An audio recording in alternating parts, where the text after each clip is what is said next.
నా పేరు కె శ్రీనివాసు, ఖమ్మం. ఉమ్మడి ఆంధ్రప్రదేశ్ ఉన్నప్పుడు దివంగత రాజశేఖర రెడ్డి గారు పేద ప్రజలకు, మధ్యతరగతి వాళ్లకు, చిరు ఉద్యోగుల కోసం ఖమ్మం రూరల్ మండలం పోలపల్లి గ్రామ పంచాయతీ పరిధిలోని ప్రతిష్టాత్మకంగా వేల కోట్ల రూపాయలు పెట్టి డబుల్ బెడ్రూమ్లు రాజీవ్ గృహకల్ప పేరుతోని రాజీవ్ స్వగృహ నిర్మించడం జరిగింది. సుమారు 2000 నుండి 3000 కుటుంబాలకు నివాసం అయోగ్యమైన విధంగా ప్రతిష్టాత్మకంగా కట్టడం జరిగింది. తను చనిపోవడం, 2 రాష్ట్రాలుగా విడిపోవడం అనివార్యంగా జరిగింది.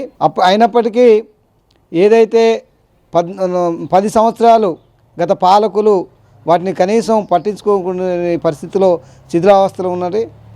ఖమ్మంలో ఉన్నటువంటి ప్రజాస్వామ్యవాదులు, లౌకికవాదులు అనేక సార్లు అధికార యంత్రాంగాలకు మెమోడం ఇవ్వడం వల్ల ఇప్పుడున్నటువంటి కాంగ్రెస్ ప్రభుత్వం మేము ప్రజలకు ఇస్తాము, చిరుద్యోగులకు ఇస్తాము అని మాయమాటలు చెప్తుందే తప్ప ఆచరణలో కూడా ఒక అడుగు కూడా వేయని పరిస్థితిలో ఉన్నది.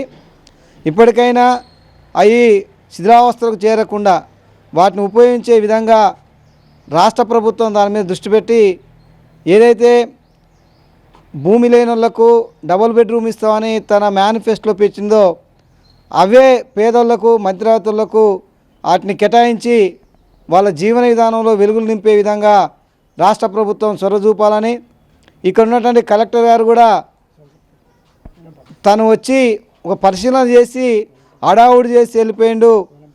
దాన్ని వేలంపాట ద్వారా టీఎన్జీ వాళ్ళకి ఇస్తామని హామీ ఇచ్చి హడావుడి చేశారు. కానీ సంవత్సరం పూర్తయినప్పుడు కూడా వాటిని చూసే దిక్కు లేదు, వాటి వైపు కన్నెత్తి కూడా చూసే పరిస్థితి లేదు. ఇప్పటికైనా అవి శిథిలావస్థలకు చేరుకుంటున్న పరిస్థితి ఉన్నది. ఇప్పటికైనా కలెక్టర్ గారు చొరవ తీసుకొని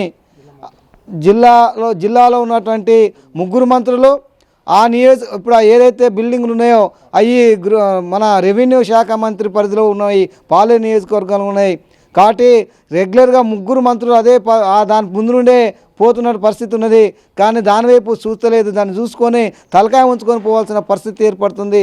కాబట్టి ఇప్పటికైనా వాటిని ఉపయోగించే విధంగా పేద ప్రజలకు అర్హులైనటువంటి వారికి ఇచ్చి దాన్ని ఉపయోగించే దిశలో ఉంచాలని మేము డిమాండ్ చేస్తున్నాం. దాన్ని నిర్లక్ష్యం చేయడం వల్ల కూడా ఇవాళ మొత్తం కూడా ఖమ్మం నగరంలో కూడా ఏ చిన్న స్థలం ఉన్నా, ఖాళీ స్థలం ఉన్నా ఈ రియల్ ఎస్టేట్ వ్యాపారస్తులు నకిలీ పేపర్లు తయారు చేసుకుని గద్దల్లా వాళ్తున్నటువంటి పరిస్థితి ఉన్నది.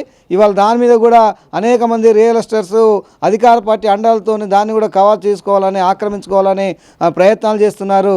వాటిని నివారించే చర్యల్లో భాగంగానే వెంటనే అవి పేద ప్రజలకు, అర్హులైన వారికా లేదా చిరు ఉద్యోగులకా ఇచ్చి వాటిని సద్వినియోగం చేసుకోవాలని మేము డిమాండ్ చేస్తున్నాం.